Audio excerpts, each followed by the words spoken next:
Alright, I'm going to do a quick video on I changed the expansion valve on my truck, and here's a couple little things that I've done since the S467 swap with stock fuel. I'll do a little run through real quick of it. I changed out, I'll show you right here, on the expansion valve on both sides.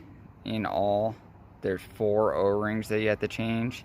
And sorry, my camera's not the best. And then right there and right there, there's 2 Allen heads you have to change out, and there's a bolt right here that holds 2 of the lines on to this side of the block, and then these 2 hold it on to the evaporator and the dash. I'll show you where it was on the video real quick. See if I can get down here. It's right in there. You can see it a little bit. With the S467 swap, it was kind of a pain in the butt because since it sits so high now. I've been running it for about probably 2 months on this industrial kit on stock fuel. It seems like it runs pretty good. On average, I just run it on tune 2, and it seems like it runs pretty good. So far it's like 40 to 45 for boost. If it's really turned up, it'll get more. And then I was gonna do a quick video. I'll get underneath here real quick. I don't know how well you can see it, but I do have the BD swap, and I did do the transmission valve part and switched everything out. It has been running really good. Just a sec, I'll crawl back out.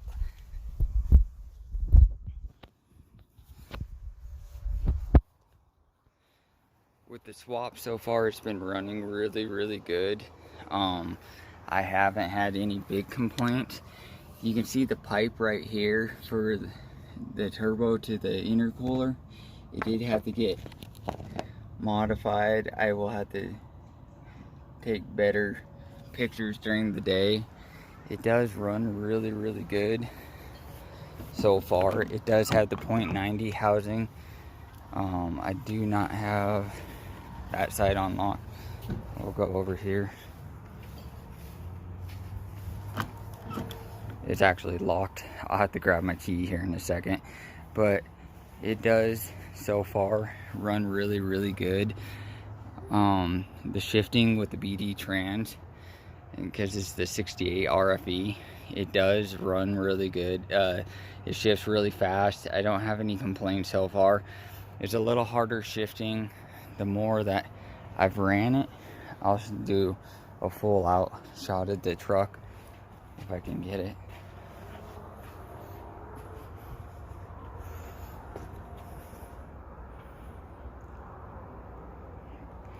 It's not the greatest video. I'll do a lot better.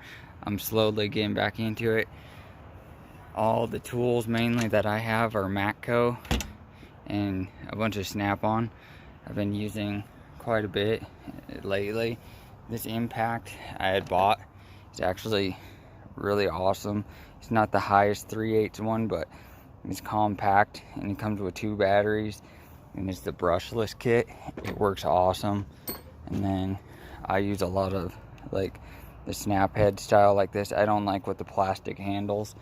They don't really suit for what I do and everything I do so far. I did have to modify the downpipe, which I showed in a different video. I am later on thinking about switching out and putting some type of wastegate. I think where I'll put it is right here on the intake horn. I'm gonna put a hole right through here and then mount it and just TIG it on there. And I haven't decided if I'm gonna do a spring operated one or an electric one. I do like both of them. They both had their ups and downs. I've seen a lot of the electric ones actually have problems, and especially a couple of like the guys I know, they've tried running the blow off valves on like Duramaxes and stuff, and they have different problems. I do almost need to have the transmission serviced. I do run a fast fuel system, and then I am debating on putting the rail plug in there just so that it can go through and see if it does any difference.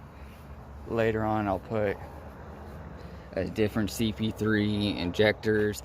It is head studded. It's got the BD manifold. It does have the S&B delete, and I do run the filter in there. A lot of guys delete that, but I didn't want to do that. And then right there I had the glacier piece. I did leave it. On most of them the guys delete that, and I decided to leave it because I want to with that. I do need a couple little things. I need to fix this and go through. I'm doing some AC work right now because it's getting really hot out, and figured that it'd be a good thing to get done, but I'll do another video.